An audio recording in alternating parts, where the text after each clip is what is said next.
I wasn't even out of my jacket when my dad said, "Didn't know they let you in." So I proved exactly why I belonged when the truth about who I was left them speechless. The words hit harder than the winter air I just escaped. A few relatives chuckled like it was some inside joke they'd all agreed on years ago. I didn't say anything, just nodded like I was agreeing with him, hung my jacket up slowly, and took the seat furthest from the table, the one near the window with the draft. I told myself I was just here to make an appearance, maybe stay an hour tops, then disappear again the way I always did. My name's Elliot. I'm 32 now. But this happened last winter right before Christmas when my sister decided to host the annual family dinner at her house. Technically, it was her and her husband's house, but we all knew who paid for what. My family's not the warm and hugging type. Growing up in that house meant learning how to dodge sarcasm better than dodgeballs and figuring out how to downplay your wins so nobody thought you were bragging. My parents weren't cruel in the obvious way. No broken bones or empty pantries, but they knew how to chip away at you piece by piece. Quietly, consistently. Sometimes I wonder if it would have been easier if they just screamed in my face like normal dysfunctional parents. I dropped out of college when I was 20. That's the headline they've clung to ever since. Doesn't matter that I left because the business I started in my dorm room suddenly exploded and I couldn't manage it between midterms. Doesn't matter that I sold that company 5 years later for an amount I still haven't fully processed. To them, I quit. I couldn't hack it. I'm the family's cautionary tale. Every time my name comes up, it's followed by that long sigh. The one that says, "Imagine if you just stayed in school." I rarely go to these things. The last time I showed up for a holiday dinner, my mom asked if I was still figuring things out. I just landed a major government contract. I remember staring at her across the table, holding my fork midair, wondering if she actually didn't know or just didn't care. Either way, I stayed silent. I've learned it's easier that way. Less friction, less temptation to remind them who I really am. But this time felt different. My sister Kara personally called to invite me. She was always the peacemaker growing up, trying to balance between my brooding silence and our parents' performative judgment. She said she missed me, that it wasn't the same without me, that I should at least come for dessert if not dinner. And this part made me hesitate. She said Dad had softened up, that he was trying.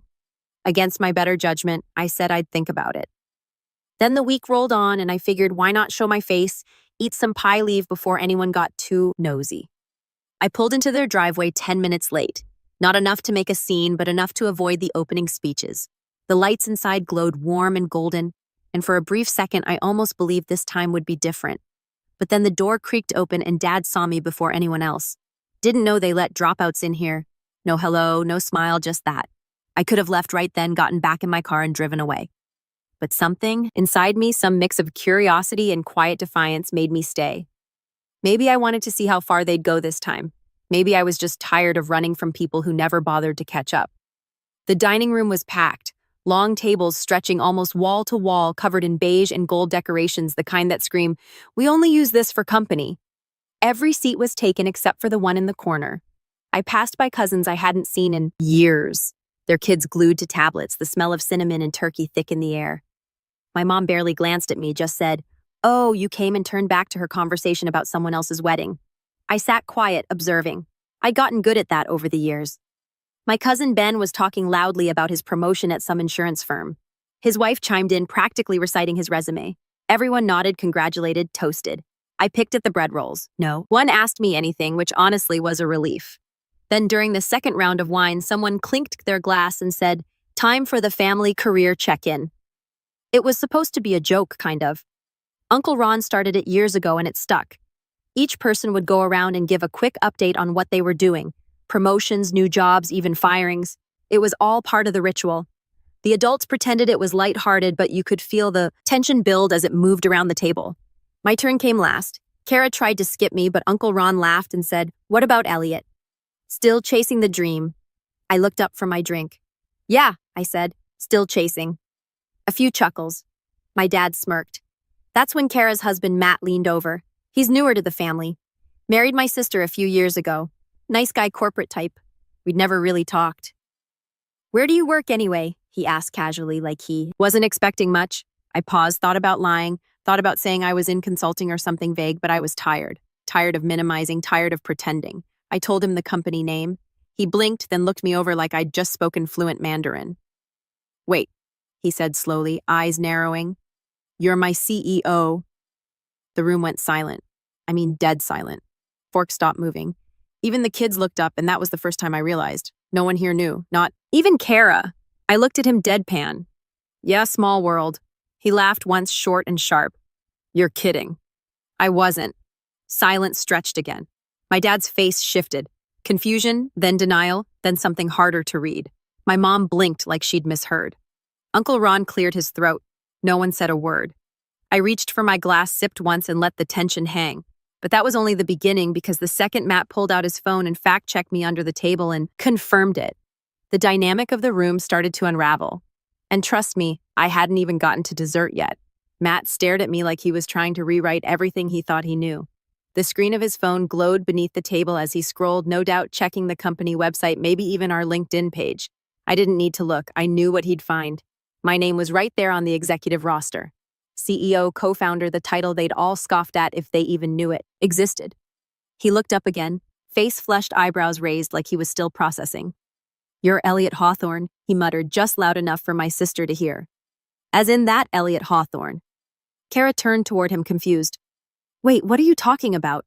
I could feel every set of eyes on me now. All the cousins, the in-laws, even the second cousin's kids. Some were pretending to still eat. Most weren't even blinking. M gave a half laugh like he was still hoping I'd say I was joking. He owns the company I work for, like the whole company. I've seen him in all hands meetings, but I thought he trailed off, clearly trying to reconcile the me sitting at the end of the table in a thrifted coat and scuffed boots with the polished executive voice he'd heard on conference calls. Kara blinked. Wait, you run that company? You never told me that? I shrugged. You never asked? She sat back, slowly absorbing it. Matt shook his head, and I could tell it was dawning on him that the awkward black sheep of his wife's family, who everyone barely acknowledged, was signing his paychecks. Dad laughed, but it wasn't a laugh of joy or surprise. It was that dry, wheezy scoff he used when someone else's success made him uncomfortable. So what, you own some tech company doesn't mean you actually do anything. These days, everyone with a laptop thinks they're a CEO. There it was, the deflection, the dismissal. I'd seen it coming. I started it in my dorm, I said calmly. We went public last year. Mom finally joined in. Well, you certainly never brought it up before. You could have said something instead of letting everyone assume. Assume what I asked, not bothering to hide the edge in my voice. That I was a burnout. That I failed. Silence. I didn't correct anyone because none of you ever asked. You decided who I was years ago, and anything that didn't fit that version just didn't exist. I hadn't planned to say that, but once it started coming out, I couldn't stop. Dad set his fork down, his tone sharpening. Don't get dramatic. If we treated you different, it's because you were different. You quit school. You stopped calling. You didn't want to be part of the family. No, I said, voice steady. I just got tired of being treated like a joke, like my path didn't count because it wasn't the one you chose. The energy in the room shifted. Kara looked down at her lap, visibly uncomfortable. A few aunts exchanged glances. Ma was still staring at me like he'd just discovered a rare animal, but the moment didn't last. Uncle Ron jumped in, trying to smooth things over with a fake laugh. Well, hey, look at that. Maybe now you can buy us all a vacation, huh? Since you're a big shot. A few people chuckled, relieved to break the tension, but it made something tighten in my chest because that's always how it went. The second things got real, they turned it into a joke. Redirect, deflect, move on. Except this time I didn't want to move on. I could, I said, but I won't. That got their attention. I'm not here to impress anyone. I came because Kara asked me to. But if all you're going to do is pretend this isn't a pattern, I'll save you the trouble next year. Dad scoffed again. There he goes, always so sensitive. And that's when it happened. The breaking point. Matt, still holding his phone, cleared his throat. Actually, I've got something to say. Everyone turned to him. I've been working under Elliot's company for 3 years. He built it from the ground up. We had layoffs during the pandemic, and he personally made sure no one on my team lost their job. I didn't even know who he was at the time, but now that I do, I think this is the first time I've seen someone hide their success because of how their family would react. He turned to Kara. Babe, how did you not know Kara looked like she was about to cry? He never talks about work. I thought he just did freelance stuff. That stung more than I expected. I didn't talk about it, I said quietly, because I didn't want to be accused of bragging again. Dad snorted. You think we're the problem? You've always thought you were better than us. No, I said I hoped you'd be proud of me. But eventually I realized that wasn't going to happen. I stood up. Not dramatically, just enough to signal I was done being cornered at the kids' table while the adults played pretend. I've worked hard, I said. Really hard, but it's never been enough for this family. I could cure cancer, and you'd still say I should have gone back to college. Mom opened her mouth to respond, but I held up a hand. I'm not doing this anymore. I'm not shrinking myself so you can feel comfortable. Then I turned to Kara. Thanks for inviting me, but I think I've stayed long enough. I grabbed my coat and headed toward the door, and that's when the betrayal came. Wait, Kara said. Her voice cracked. I turned.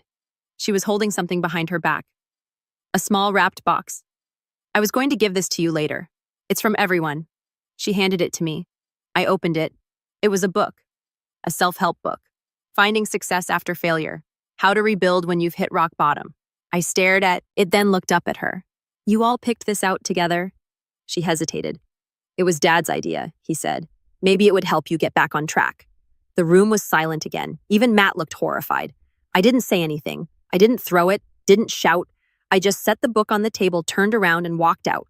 And as the door closed behind me, I heard Dad say, "See, can't even take a joke." That was the last time I spoke to any of them, at least for a while. But what they didn't know, what none of them realized, is that their words that night, the way they laughed, the gift that was the moment something in me finally snapped because I wasn't the dropout anymore. I was their boss, their future landlord, their unacknowledged success story, and for once I wasn't going to let that power go to waste. When I stepped out into the cold, I didn't feel powerful. I didn't feel smug or victorious or any of the things you'd imagine after dropping a truth bomb like that. I just felt hollow. The night air wrapped around me like a wet blanket, and I could still hear echoes of laughter and silverware clinking through the windows behind me. You'd think walking out like that on your own terms with your dignity intact would feel like freedom, but it didn't. Not yet.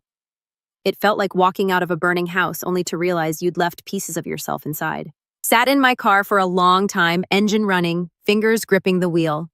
I thought about driving straight to the office, thought about texting an old friend, thought about Kara's face when she handed me that book like she genuinely thought it would help me.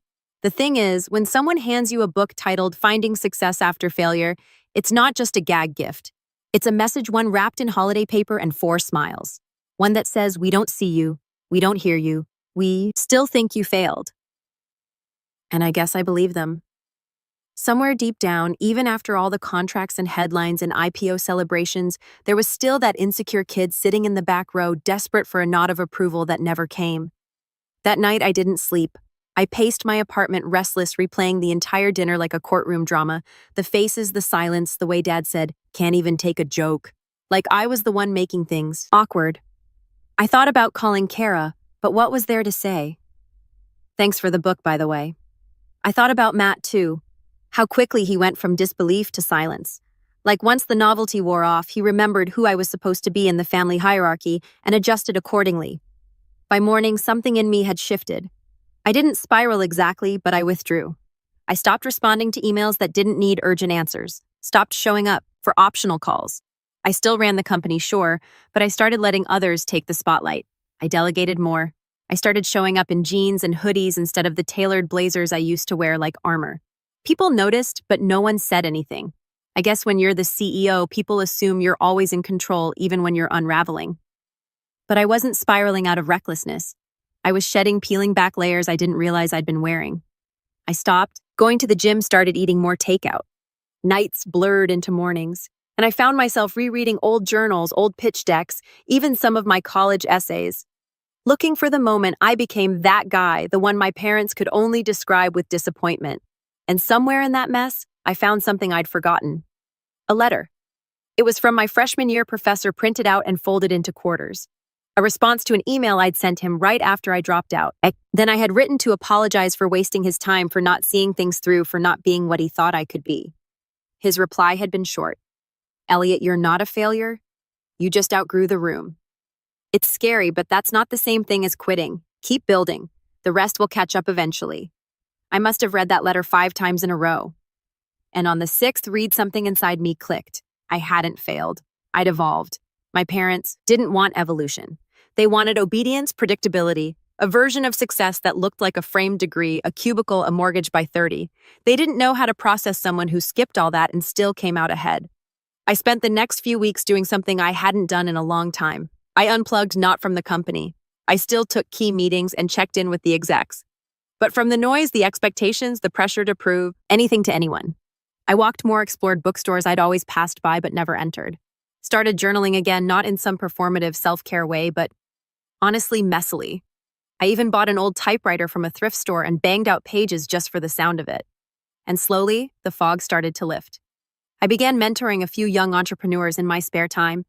Kids who reminded me of me, smart, scrappy, and totally unsupported by the people closest to them. I didn't do it for clout or ego. I did it because I wanted someone else to hear, "You're not broken, you just don't fit the mold, and that's okay." One of them, a 19-year-old named Jordan, had built a mobile app that was clunky and barely functional, but had heart-real vision. I helped him polish the pitch, connected him with a few angel investors, and before I knew it, he'd raised his first round. Watching him succeed felt better than anything I'd done in months. That's when I realized something else. I wasn't just rebuilding my self-worth. I was redefining what success meant to me. It wasn't just headlines and revenue. It was legacy. It was being the person I needed when I was younger. It was building something that outlasted me. Not just a company, but a belief system. A model that didn't demand you conform to be worthy. Meanwhile, the family stayed silent. No calls, no texts. Kara sent one hope, "You're well" message in mid-January, but I didn't respond. Not because I was angry, but because I was tired. Tired of being the only one doing the emotional labor. Then one day in February, something unexpected happened. I got a message from HR. Apparently, Matt had requested a transfer. Something about a conflict of interest and uncomfortable family dynamics. I didn't stop it. I didn't even respond. I let it pass through me like wind through a cracked window. But the timing was interesting because just 2 days after that, I got a certified letter in the mail. It was from my parents. More accurately, it was from their lawyer. They were selling their house, and they were offering me the first opportunity to buy it at a generous family rate before they listed it on the market. I laughed loud, not because it was funny, but because it was so them. After all these years, after writing me off, belittling my every achievement, and handing me a self-help book over holiday dinner, their first real contact was a real estate offer. I didn't respond right away. I wanted to think not just about the house, but about what I wanted now. What felt like revenge 6 weeks ago didn't feel like that anymore. I wasn't interested in proving a point for the sake of pride, but I was interested in taking control of the narrative. I stared at that letter for a long time. Then I set it down, opened my laptop, and began drafting a different kind of response. Because the thing about rock bottom, it's not always a place of despair. Sometimes it's the foundation, the one you rebuild on stronger, sharper, and more unshakably you than ever before. And that letter, that was the blueprint for what came next. But they had no idea what was coming. I didn't reply to the letter, not at first. I folded it up and slid it into a drawer next to the rejection letters from colleges. I never went to the old bank statement from the month I hit 7 figures and a faded photo of me at 16 standing stiffly in a wrinkled button-down at my sister's high school graduation while my dad beamed behind her like she just solved world hunger. I stared at that drawer for a while. I wasn't angry, not anymore. Anger had burned off weeks ago.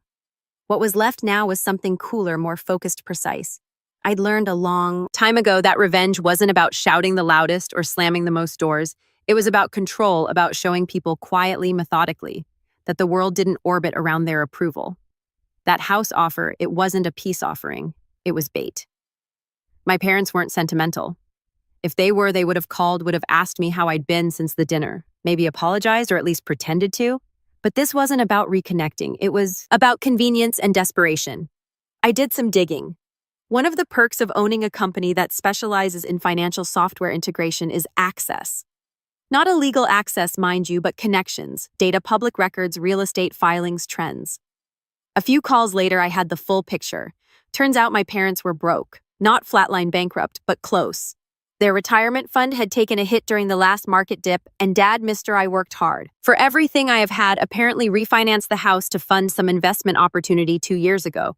Some nonsense crypto startup run by a guy named Lance with frosted tips and a Shopify hoodie.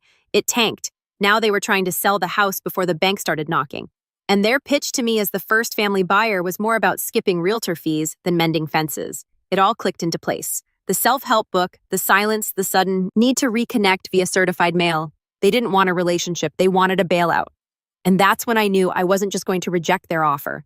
I was going to flip the entire dynamic on its head. I sat down that night and made a list. Not a petty list, not some burn-it-all revenge fantasy. This wasn't about rubbing anything in, it was about resetting the table. For once in my life, I was going to be the one pulling the strings. Step 1. Buy the house, but not from them.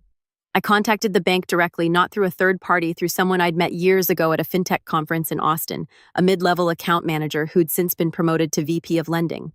After a quick conversation, I learned the foreclosure was closer than my parents had let on. They were hoping to sell before the official notice hit, probably to avoid embarrassment. But I had a better idea. I made an offer to the bank. Quiet all cash through a shell company I'd already set up years ago for property investments.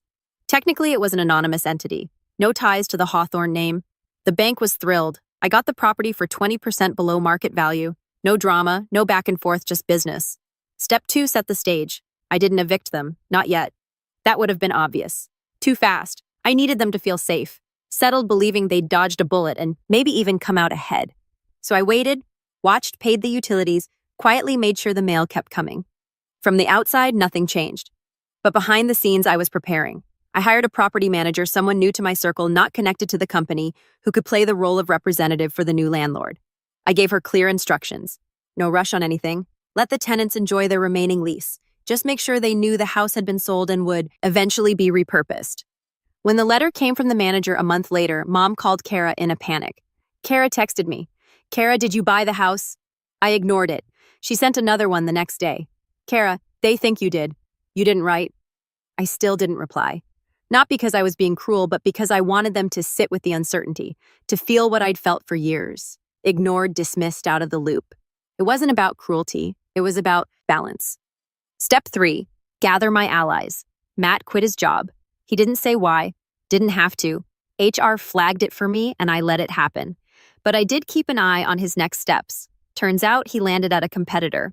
Small firm, underfunded, barely profitable. A few of their clients overlapped with ours. I made some calls, not to sabotage him. I'm not that petty, but I wanted to understand the playing field. What I learned was interesting. Matt had pitched himself as an executive, strategist at his new company, claiming years of experience managing high-yield contracts, which wasn't technically a lie, but also wasn't entirely true. He'd used my company's name on his resume like it was a stepping stone he'd outgrown. No mention of the fact that he'd worked 2 rungs below the department head and had never once been in a room with me. That gave me leverage. I didn't use it, not right away. I filed it away because Matt was just another symptom. The real target was the culture that created him. The family machine that churned out expectations and double standards like clockwork. Step 4, build the new image. I started showing up again to conferences, investor events, speaking panels. But this time, I didn't lead with tech. I led with values. I told stories about growing up in a family that measured success by degrees and job titles. About feeling like a failure even as my company grew, about what it meant to reclaim your narrative. Stories resonated. People leaned in. One panel at South by Southwest led to a podcast interview that led to a magazine feature. Suddenly, I wasn't just a tech guy. I was a story, a voice for the unconventional path, the dropout who didn't just win but redefined winning. I knew the family saw it. I saw the breadcrumb trail. Kara's old college friend following me on Instagram, a cousin liking a photo from a keynote I gave. Even Dad's LinkedIn account showed up in my Who's Viewed Your Profile tab. He never connected. Of course, that would be admitting interest, but the message was clear. They were watching. Good. Let them. Step 5, the re-invite. By late March, I got another text from Kara. Kara, Dad's turning 65 in April. He wants a small dinner, just family, no drama. He asked me to invite you. I stared at the message for a while. This was it, the next move. The moment where the balance could tilt either way. Waited a few hours, then I replied, Me. Sure, I'll come. Let me know when and where. Simple. No snark, no conditions. Let them think I'd moved on. Let them believe the awkwardness was behind us. But behind the curtain, I was orchestrating the final act, because if they thought the family dinner would be just another awkward gathering where I sat quietly in the corner while they danced around the truth, they had no idea what was coming. The table was set. The house was mine. The power had shifted, and I was done playing small. I arrived 5 minutes early, not on purpose, really. I debated whether to show up fashionably late or not at all, but something told me being early was the better move. There's a power in being the first one at the table, especially when the table used to be one you weren't even invited to sit at properly. The birthday dinner was at a quiet little steakhouse downtown, the kind of place with white tablecloths, candlelight, and menus that didn't list prices. Kara had reserved a private room near the back, 12 seats, one long table, the same number of people who sat around that dining table at Christmas when they handed me a self-help book wrapped in red foil. Felt poetic. I wore a dark navy blazer, no tie, just polished enough to draw a line between who I used to be and who I'd become. I'd gotten a haircut that week, sharper than usual, clean-shaved new watch, a gift to myself, not for status, but symbolism. The inscription on the back read, "You built this." I didn't expect anyone at the table to notice. That wasn't the point. Kara arrived next. She gave me a tight-lipped smile and an awkward hug, the kind where you can feel all the words she wants to say but doesn't. I nodded, said, "Thanks for the invite," and took my seat. Then the rest trickled in. Mom, with that ever-practiced smile. Uncle Ron already chuckling about some traffic joke. A couple cousins I hadn't seen in months. And finally Dad walking in like he owned the place, ignoring me at first until we locked eyes. "Glad you could make it," he said. His tone was neutral, measured, almost careful. "I wouldn't miss it," I replied. Dinner started civilly enough. Small talk, the weather, cars, kids. Someone brought up a new Netflix show. I let it wash over me. I wasn't there to engage. In the usual banter, I was waiting. Timing mattered. Matt arrived late, looking sheepish. He gave me a quick nod and sat down next to Kara, fidgeting with his napkin. He hadn't made eye contact with me once since the day he quit. The waiter came to take our orders. Wine was poured, bread was passed. The night ambled on until the main courses arrived, and that's when I saw my window. Dad had just cut into his steak when Kara stood up and cleared her throat. "Okay," she said, holding up a glass. "Before we dig in too much, I just wanted to say a quick toast. Dad, happy 65th. We all love you, and we hope this next chapter brings you peace, rest, and a whole lot of fishing." Light laughter, clinks of glasses, a few here hear us. Then it was his turn. Dad wiped his mouth and stood holding his wine. "Thanks, everyone," he began. "Really, I wasn't sure if we'd all be able to get together like this again, but I'm glad we did. Means a lot to see all of you here, especially you, Elliot." He looked at me like he was trying to read a line off an invisible teleprompter. "I know things haven't always been perfect between us, but I've always wanted the best for you, even if I didn't always say it the right way." That caught a few looks. My mom even reached out and squeezed his wrist like she'd been waiting for him to say that for years. I gave a small nod. "Appreciate that." He sat back down. A few people clapped. Kara looked relieved. The wine was flowing freely by then, and people started relaxing into the evening, but I wasn't relaxed because now it was my turn. I waited until dessert. The plates were cleared, and the waiter brought out a modest chocolate cake with 65 candles burning bright. There were pictures singing some awkward applause. Then as forks dipped into slices, I stood. Before we all head out, I said, raising my glass, "I'd like to share something too. Just a quick announcement." All heads turned toward me. I took my time. No rush, no nerves. Most of you know I've spent the last decade or so building my company. It's been a journey. Lots of ups and downs, late nights, and learning the hard way. But I'm proud of what it's become. And recently, I started exploring something new. Real estate, some polite nods. I'm not talking flipping houses or anything. I'm building something more meaningful. A series of community projects, mixed-use developments, even a few legacy properties. I looked around the table, pausing just long enough to catch everyone's gaze. One of those properties came up for sale recently. It meant something to me. Carried a lot of history, so I bought it. The room tensed. I could feel the shift. I turned to Dad. "It was yours." He froze. I kept going. "I didn't buy it from you. I bought it from the bank. You were in pre-foreclosure. You probably thought you had more time, but your crypto guy Lance was it. Tanked faster than expected." His face drained of color. Mom's fork dropped onto her plate. I wasn't smiling. I wasn't gloating, just speaking steady and measured like reading a press release. "I've let you stay there these past few months. Covered the utilities, didn't raise rent, didn't kick you out, wanted to make sure you were comfortable, but now that your lease is ending, things will change." What are you saying?" Dad's voice was low, sharp, defensive. "I'm saying you'll be getting a formal letter in the mail this week. You'll have 60 days to vacate. After that, the property will be converted into a startup incubator for underserved founders. It's part of the foundation I'm launching." Mom gasped. "You're evicting us." I looked at her, not with cruelty, but clarity. "I'm reclaiming something that was never yours to weaponize."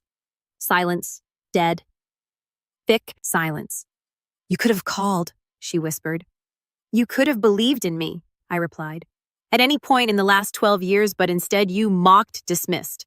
And when I finally showed up as more than what you expected, you handed me a book about failing better. So yeah, I bought the house. And I'm using it for something good. Dad stood face red. You think this makes you better than us? No, I said. It makes me free. Matt was staring at his plate. Kara looked like she wanted to sink into the floor. I took out a small envelope and slid it across the table toward her.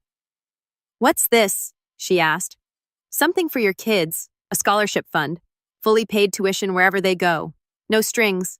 Just because I still love you, and I know you tried. Her eyes welled up. She didn't open it. Dad's chair scraped loudly as he pushed it back. You've always been ungrateful. No, I said quietly. I've just stopped apologizing for existing on my own terms. He stormed out. Mom followed, muttering something about unbelievable arrogance. A few others stayed stunned. Ron looked like he'd just watched a Shakespearean tragedy unfold in real time. I sat back down and picked up my wine. Kara looked at me. Really looked at me. I didn't know it was that bad, she whispered. I nodded. That's because I stopped telling you when it started hurting. She said nothing for a long time, just stared at the envelope. Then finally she leaned in and whispered, "Thank you." I nodded again. By the time the check came, half the table had already cleared out. Only Kara and Matt remained. Matt still hadn't spoken, not once. As I stood to leave, I placed a second envelope in front of him. He looked up. What's this? A choice, I said. Your new employer is about to be audited. They're not ready. You can stay, or you can jump ship and join a competitor I'm quietly funding. Higher salary, better fit, no family drama. It's your call. He opened his mouth, closed it, nodded. I didn't wait for a thank you. Didn't need one. I walked out into the night. The air crisp and clean. The sky stretched wide above me. There was no fanfare, no applause, just peace. And for the first time in years, I wasn't chasing anything. I was walking towards something entirely my own. I wasn't the dropout anymore. I was the legacy.